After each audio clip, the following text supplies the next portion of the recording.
Mbok aku anggere nyawang kowe arep muni ra iso. Lah ya, sing mbok sawang apane? Prengko ning dadi suci. Ana apa desa Purwasari.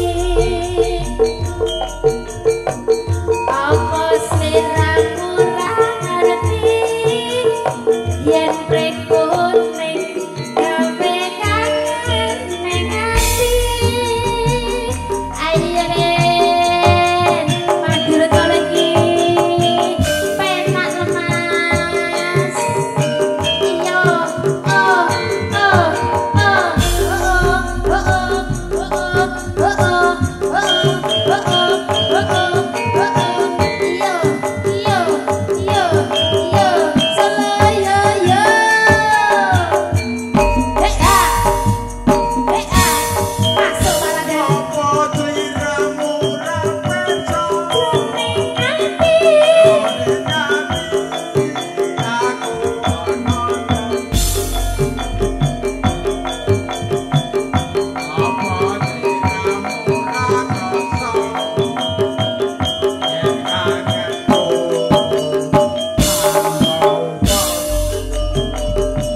Dan salaman sik Pak dan tetek. Oh iya salaman sik.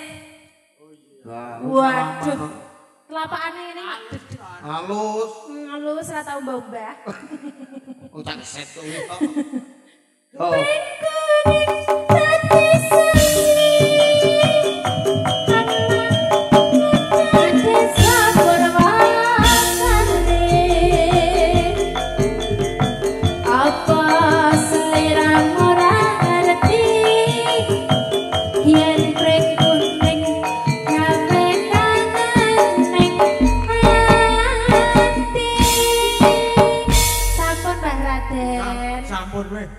Sampun weh. Sik. Tak enteni. Enteni. Ken awan iki. Kandele kok ngono. Ya Allah, dadak disuwuk barang iki lho. Matur nuwun Mbak Raden. Nuwun Mbak Raden. Rezekine lancar, turah-turah. Amin. Brengose tambah ketel.